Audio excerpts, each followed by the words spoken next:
Swedish وزیر اعظم کے قتل میں بھارت کے ملوث ہونے کا امکان۔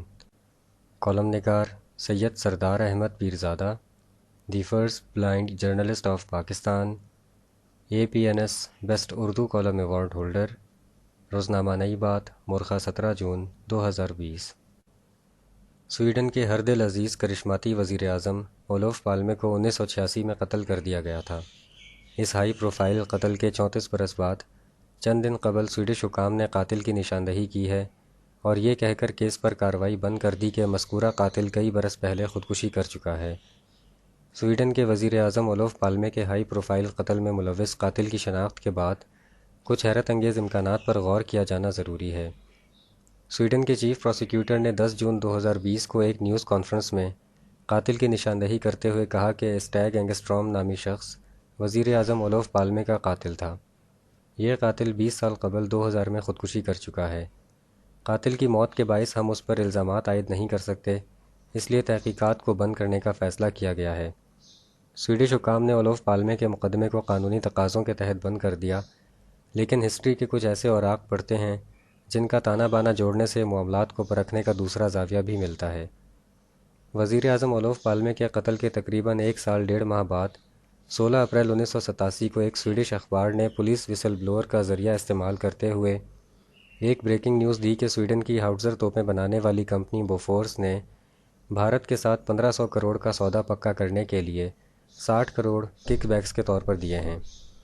اسی موضوع کے حوالے سے سویڈش مورخ جان بونڈیسن نے 2005 میں شائع ہونے والی اپنی کتاب بلڈ آن دی سنو میں لکھا کہ وزیر اعظم اولوف پالمے سے ان کے قتل کی صبح سویڈن میں تعینات عراقی سفیر نے ملاقات کی۔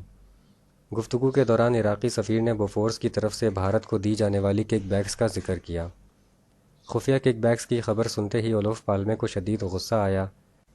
اس کتاب کے مصنف جان بونڈیسن کے نزدیک ہو سکتا ہے کہ اسلحہ ساز کمپنی بوفورس اور اسلحہ بیچنے والے مڈل مین نے پہلے سے ہی پیش بندی کر رکھی ہو کہ وزیر اعظم اولوف پالمے کو اگر ان کک بیکس کا پتہ چل گیا تو انہیں راستے سے ہٹا دیا جائے گا، کیونکہ وزیر اعظم اولوف پالمے ایسی کسی کرپشن کے سخت خلاف تھے۔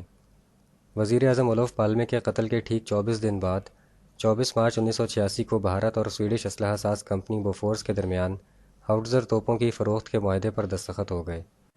سویڈش چیف پروسیکیوٹر کی طرف سے چند روز قبل قاتل کا نام ظاہر ہونے پر ایک بھارتی ویب سائٹ پر ایک مضمون شائع ہوا جس میں لکھا گیا کہ قاتل اینگسٹرام کا تعلق بوفورس یا اسلحہ ساز انڈسٹری سے نہیں تھا، البتہ اس کا انڈیا سے ایک کنیکشن تھا۔ ویب سائٹ کا یہ مضمون پڑھنے کے بعد وہ سوال ذہن میں آتا ہے جو بہت سو کو چونکا سکتا ہے۔ سوال سے پہلے قاتل اینگسٹرام کے بھارتی پس منظر کا تھوڑا سا جائزہ لے لیتے ہیں۔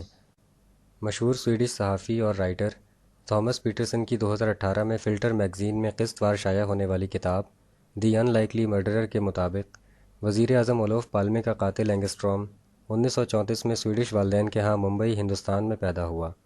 اس کا باپ ماچس بنانے والی وہاں کی ایک فیکٹری میں انجینئر تھا۔ قاتل اینگسٹرام نے ممبئی اور کلکتہ میں امیرانہ زندگی گزاری۔ اس کے گھر میں خانسامے، آیا، مالی اور ڈرائیور وغیرہ کی سہولتیں موجود تھیں۔ کچھ عرصے بعد قاتل اینگسٹرام کے والدین نے اسے تامل ناڈو کے ایک بورڈنگ اسکول میں داخل کروا دیا۔ بعد ازاں اسے اس کے آبائی ملک سویڈن بھجوا دیا گیا۔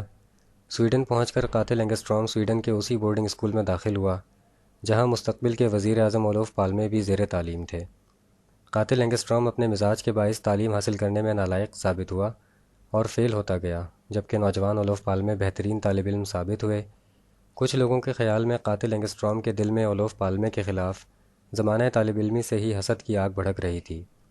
قاتل اینگسٹرام کے مختصر حالات زندگی کے بعد اس کیس سے متعلق ایک اہم نکتہ یہ بھی ہے کہ سویڈش وزیر اعظم اولوف پالمے کے اس وقت کے ہندوستانی وزیر اعظم راجیو گاندھی کے ساتھ دوستانہ تعلقات تھے۔ شاید اسی لیے وزیر اعظم اولوف پالمے کو ہندوستانی حکام کو دی جانے والی کک بیکس کا جب پتہ چلا تو انہیں کرپشن کے اس معاملے پر زیادہ غصہ آیا۔ سویڈش پولیس کے سربراہ اسٹین لینڈسٹرام کے مطابق ہندوستانی وزیر اعظم راجیو گاندھی نے کک بیکس کی رقم بظاہر خود وصول نہیں کی، البتہ وہ اس بات کے قصوروار تھے کہ انہیں کک بیکس کا علم تھا، لیکن انہوں نے اس پر کوئی ایکشن نہیں لیا۔ اوپر بتائے گئے تمام واقعات اور دیے گئے ثبوتوں کے بعد چند نکات پر توجہ مرکوز کرتے ہیں۔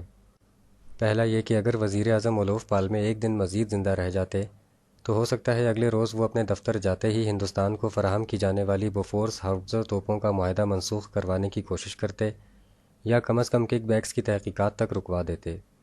ایسی صورت میں ہندوستانی حکام کو ملنے والی کرپشن کی بڑی رقم ڈوب جاتی۔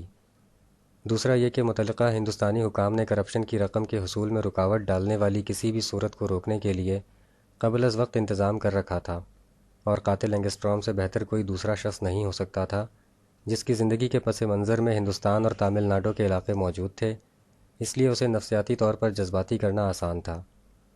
تیسرا یہ کہ 1991 میں راجیو گاندھی کو قتل کرنے والوں کا تعلق بھی تاملوں سے جوڑا گیا تھا، وہ ایسے کہ راجیو گاندھی کے قاتلوں کا تعلق سری لنکا میں موجود liberation tigers of Tamil Eelam LTTE سے بتایا گیا تھا۔ چوتھا یہ کہ بوفورس ہاؤزر توپوں کے معاہدے کی تیاری کے وقت کے دونوں وزرائے اعظم یعنی اولوف پالمے اور راجیو گاندھی قتل کر دیے گئے، اور ان کے قتل کے پس منظر میں ہندوستان، تامل ناڈو اور تاملوں کا تعلق مشترکہ ہے۔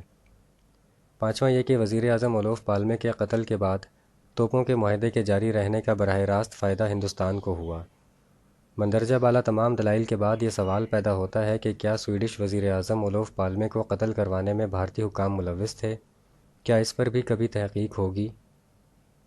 شکریہ۔ The end.